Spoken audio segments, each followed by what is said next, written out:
many hats. This is a problem that plagues many nonprofit executive directors and lots of other people, business owners, people who work in nonprofits.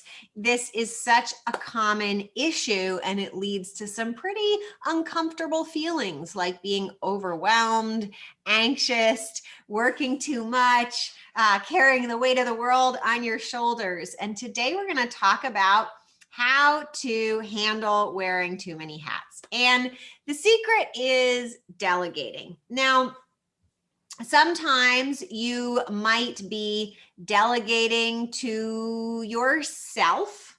And in that case, I have another training for you, because delegating to yourself is a little different. But having someone to delegate to is really, really important, whether that's a subcontractor or an assistant. And if you're in the early stages of your nonprofit, getting somebody else to help you, if it's just you, is like the number one most crucial step to succeeding in your nonprofit you could possibly do. But for those of you who have someone you can delegate to, and even if it is just you, you probably have a bit of a working board, in which case you can delegate to your board members as volunteers. There's some really good reasons to be delegating besides just not feeling overwhelmed. One is you can actually have more time back in your day. I bet everybody here, give me a yes if you'd like some more time back in your day. Another reason for delegating is it actually develops your team's skills, and that's really important. So the more you delegate, the more your team becomes good at taking things on, and you actually can start building a leadership pipeline in your own organization through delegation. It improves communication and trust. For your team. Even if that's just you and one other person, you have a team. And even if it's just you and your board, that's a team. And you certainly want to have good communication and trust with your board. It makes you a better leader, and it makes your team members better leaders. It's been shown to increase job satisfaction for everybody, and it's going to help you gain momentum. And if there's one thing that is like the really, really good stuff in business and in running a nonprofit that will make things happen better for you, it is gaining momentum. So I want to teach you some of the things that I've learned about delegating that I don't hear talked about enough. So I've made this framework. In previous trainings, I called it the DAD framework, but I called it now the 3 R's of delegating. And they don't all begin with R, but they are results, resources, and decisions. So what does this mean? Well, let's talk about results first. Results are the critical elements that need to be done in order for the job to be considered complete. Like, what is the end result? What is the outcome? And sometimes results includes overcoming known obstacles. So let's say, you want to clean up your filing system, right? And you might know that somebody else made a mess of it, or maybe you made a mess of it, right? Somebody else. And you might have to switch tools, or you might have to design the organizing structure. You might delegate to somebody saying, I know that these files are all in the wrong place, and that's an obstacle that is part of what I'm delegating to you. Overcome this obstacle for me. It might be you're delegating that somebody follow up with somebody for you, and maybe you haven't been able to reach them by email. And so overcoming that obstacle of not being able to reach them by email, by maybe making a phone call or doing other things, might be a known obstacle. So really clearly define what is done for this thing that you're delegating. What is the result that you're looking for? And I'll give you a few more examples at the end. Next up is resources, right? So don't delegate and not make any reference to the resources that the person is going to need. Is there information that they're going to need? Is it in your email? Is it available in a file? Are there certain tools they're going to need? Is there a budget that they should be aware of? They might need money that's available to spend on completing it. So share the outcome that you're looking for, the results that you're looking for, share the resources that are available.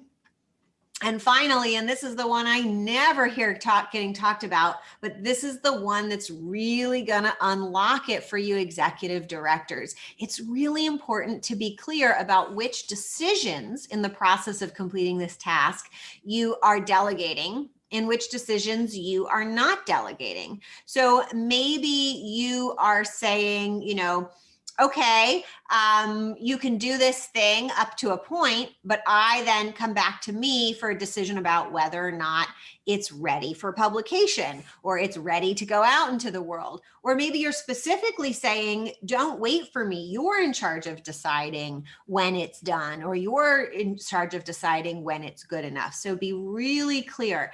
And the more decisions that you can delegate, as opposed to specifically not delegating, the better off you're going to be. So try, if you're an executive director, try to only maintain control over the decisions that are truly important for you to make.